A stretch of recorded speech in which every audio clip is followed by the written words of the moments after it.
Olá pessoal, tudo bem? Aqui é o Thiago e nesse vídeo eu vou propor um quadro novo que leva o nome Por Sua Conta e Risco. O objetivo desse quadro é falar sobre filmes que eu assisti recentemente, mas que eu não gostei tanto assim.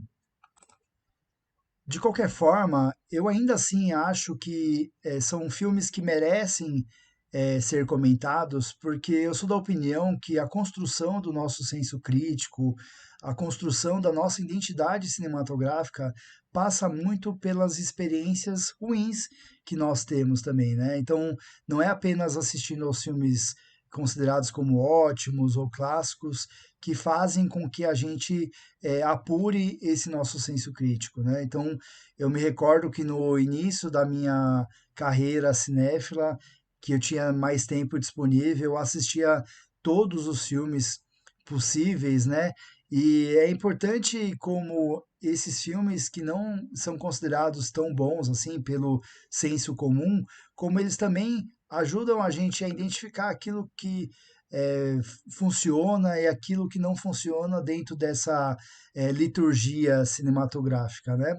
E era muito comum também que, a partir do momento que eu me propunha a assistir esses filmes que a maioria dos críticos e dos comentários eram depreciativos, eu acabava sempre encontrando um filme ou outro que eu acabava gostando.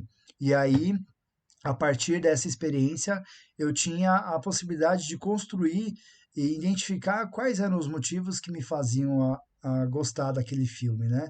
Então a proposta desse quadro é esse, é apresentar esses filmes para vocês que eu não gostei tanto assim, mas se mesmo assim você quiser assistir por sua conta e risco, é importante que você possa fazer o seu próprio julgamento a respeito desses filmes.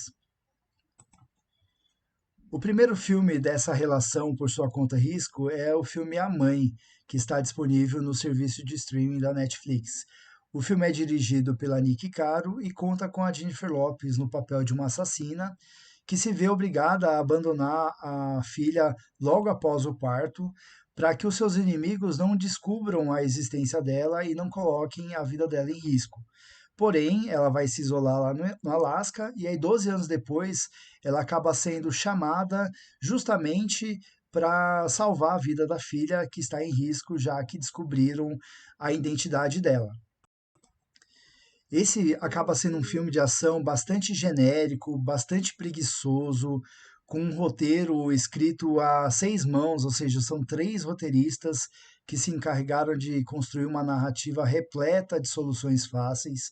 E se não bastasse essa pouca criatividade no roteiro, a montagem do filme também acaba depreciando justamente aquele que deveria ser um dos pontos altos do filme, que é a dinâmica da ação, né?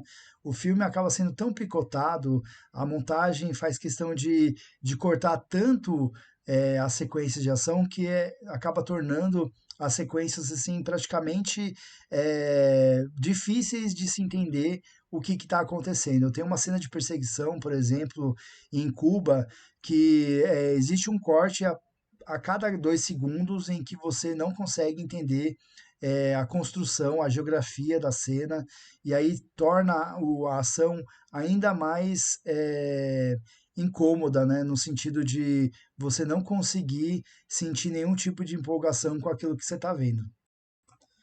A diretora, a Nick Caro, ela até se mostra uma realizadora interessante, né, ao longo da carreira. Ela surgiu aí para o grande público com A Encantadora de Baleias, depois dirigiu outros dramas que têm personagens femininas fortes, como Terra Fria, O Zoológico de Varsóvia, e até mesmo no live action do Mulan, ainda que seja um filme com alguns problemas, você via que tinha algumas virtudes por conta aí do trabalho da Nicky Caro.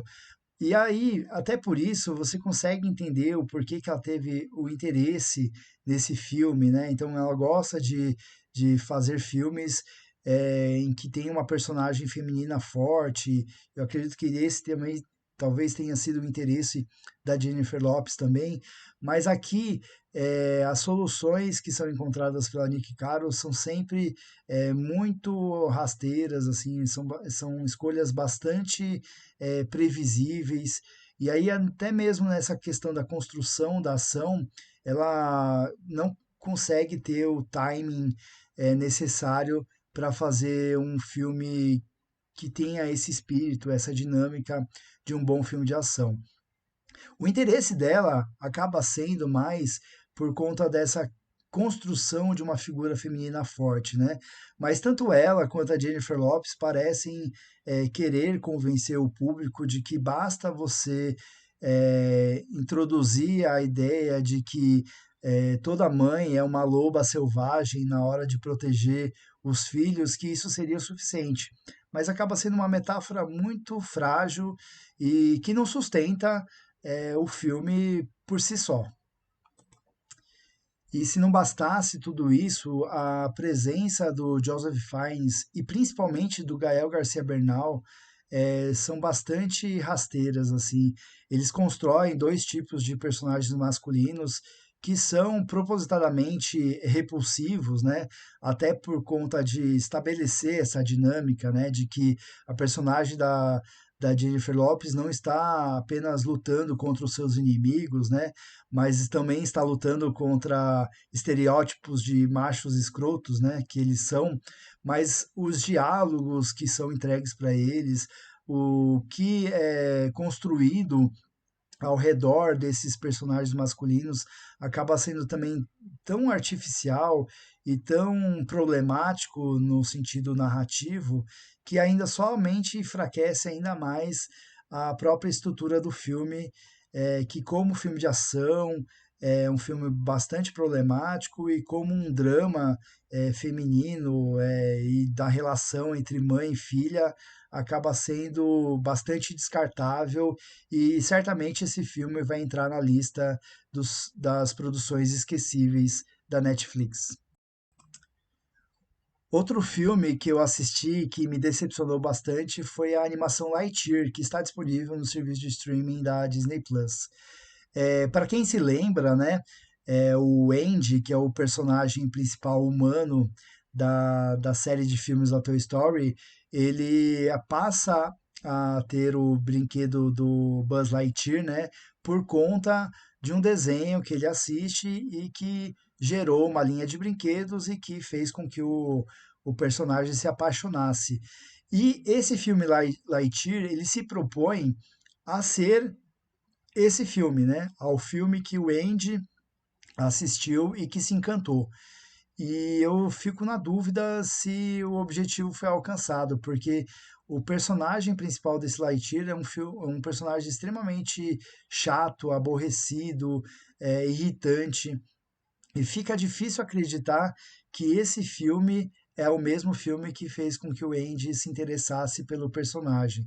E por mais que a gente tenha que acreditar que, por conta da narrativa, ele está passando por uma transformação, né, de um sujeito egoísta que passa a trabalhar em equipe, a interação que ele tem com os outros personagens coadjuvantes é bastante frágil, assim, não existe nenhum tipo de sustentação que faça com que a gente acredite que ele está passando por essa transformação. Então, essa transformação emocional acaba sendo uma transformação forçada, porque a narrativa ela não soube construir essa mudança de postura e de comportamento do personagem. E o fato é de que os personagens coadjuvantes também dessa animação são bastante desinteressantes, são nada carismáticos, e a grande ironia é que o personagem mais divertido, né, acaba sendo um gato robô que conta com as melhores piadas, as tiradas cômicas mais divertidas acabam sendo justamente do único personagem que não é humano. O filme conta com uma reviravolta no terceiro ato, que é uma reviravolta até certo ponto interessante dentro da estrutura da narrativa, mas a partir do momento que você não compra a ideia da transformação emocional do Lightyear, acaba sendo muito mais uma solução para ser vista como criativa ou inteligente por parte do roteiro, do que algo que tem um apelo emocional, que é aquele que, pelo que ele se propõe a ser, né? Então, se realmente essa é a animação que fez o Andy se apaixonar pelo Lightyear, esse definitivamente não foi o mesmo filme que a gente viu por aqui. Outro filme que eu assisti recentemente e que eu coloco nessa relação por sua conta e risco é o filme I Wanna Dance with Somebody, a história de Whitney Houston, que na melhor das hipóteses, assim, com muita boa vontade, acaba sendo nada mais nada menos do que um arquivo confidencial que conta com os melhores e os piores momentos da vida e da carreira da cantora Whitney Houston. Ainda assim, o que acaba sendo pior nessa experiência é que mesmo ele se aproveitando aí dessas questões de momentos marcantes, o roteiro ele não consegue explorar a dramaticidade desses eventos dentro de uma ótica que vá muito além daquilo que a gente sabe sobre a vida da Whitney Houston pela imprensa ou pela mídia, né? Parece que não houve nenhum tipo de trabalho de investigar ou de se aprofundar no comportamento da cantora, na psicologia dela, né? Na maneira como ela é, explorava essas questões dentro da vida dela. Então parece que é tudo feito pela ótica do que a gente vê sobre a vida e a carreira da Whitney Houston e não sobre uma espécie de identificação com aquilo que de fato acontecia na vida dela, né? Parece que mesmo sendo um filme sobre a vida e a carreira da Whitney Houston, a gente está tendo uma visão de espectador. Parece que o objetivo do filme é só ilustrar algumas passagens marcantes da vida dela, mas sem que exista nenhum tipo de aprofundamento ou de uma exploração sobre a complexidade dramática daquelas situações. Um dos exemplos é que em determinado momento a Whitney Houston ela é criticada por não cantar um tipo de música que seja reconhecida como sendo negra, né? Então, assim, ela é criticada por não cantar uma música negra de verdade, né? E aí, assim, isso acabaria estabelecendo uma reflexão importante, né? Por que que ela, por ser uma cantora negra, e alcançar uma plateia tão grande, muito além dos Estados Unidos, né? Ela não é considerada uma cantora negra de verdade, né? Não cantar uma música que seja negra. E aí, assim, o filme estabelece essa questão para algumas cenas seguintes mostrar a Whitney Houston cantando num show para o Nelson Mandela, né? E o que que isso significa, né? O que que isso representa dentro desse processo de identificação da Whitney Houston na cultura negra, né? Na cultura negra norte-americana, né? Então você fica sem entender esse paralelo, né, de causa e consequência. Tem uma outra passagem também que ela está brigando com o marido dela, expulsa o marido da casa.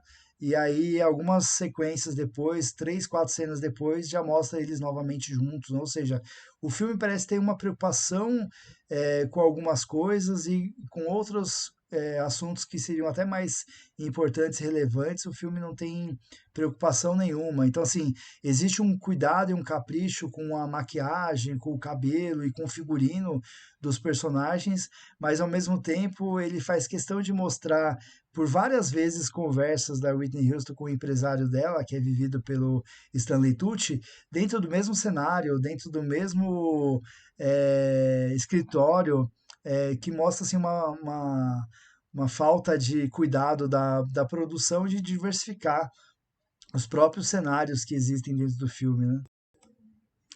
E ao mesmo tempo que o filme faz isso, né, de dar importâncias diferentes para determinados assuntos, né, ele tem um certo fetiche de querer reconstituir alguns cenários de clipes que foram importantes para a carreira da Whitney Houston, faz questão de ilustrar os bastidores do filme Guarda-Costas. E no final das contas, são passagens que não se mostram nem um pouco importantes, né? Então, o filme realmente tem esse problema de foco, né? Alguns assuntos que eram mais importantes e relevantes dentro da carreira acabam ficando em segundo plano, e enquanto outras coisas que são mais relacionadas a detalhes, eles acabam dando uma importância desproporcional, né? A atriz, a Naomi Aki, ela até se mostra bastante interessada em desenvolver a personagem com certa sensibilidade. Você vê que tem um cuidado e um esforço da atriz em legitimar a personagem que ela está interpretando, mas o filme em nenhum momento consegue fazer jus à carreira da Whitney Houston, à qualidade das músicas que ela se propôs a cantar. E a Whitney Houston, ela passou a carreira dela sendo muito reconhecida como sendo a voz, mas esse aqui com certeza não é o filme. E para encerrar essa primeira série de filmes desse quadro Por Sua Conta e Risco, eu vou falar a respeito do filme Além das Montanhas, que está disponível no serviço de streaming da Prime Video. É um drama romântico, né, com toques aí de comédia romântica clássica, né, que é escrita e dirigida pelo John Patrick Shanley. E é um filme que explora essa dinâmica do casal que é apaixonado, né? Que eles sentem um sentimento romântico entre eles, mas que eles têm uma certa dificuldade em assumir, né? Então é aquele tipo de filme que você sabe que eles foram feitos um para o outro, mas que ele tem uma certa dificuldade de reconhecer esse sentimento e de assumir esse sentimento que eles nutrem um para o outro. Porém, a principal causa de sofrimento aí acaba sendo a total falta de química e de identificação que existe pelo casal principal. A Emily Blunt é uma atriz bastante talentosa, virtuosa. Você identifica claramente que se trata de uma atriz que tem um repertório muito grande, né? E ela até tenta construir uma personagem que é debochada, espirituosa, que tem um senso de humor particular, né? Mas ao mesmo tempo você fica pensando de que ela parece uma personagem feminina deslocada daquele universo em que a história se passa, né? O filme se passa na Irlanda, num ambiente predominantemente rural, né? E aí você acaba não reconhecendo que aquela personagem ela faz parte daquele universo, né? Parece que ela está deslocada daquele ambiente. Então, por mais que existe um esforço da atriz em tornar essa personagem interessante, parece que ela tá num outro filme, assim. Parece que ela não é uma personagem que nasceu daquele meio, né? Já o Jamie Dornan, que é um ator reconhecido aí pelos seus atributos como Christian Grey na série de filmes dos Tons de Cinza, ele se mostra assim um ator extremamente limitado.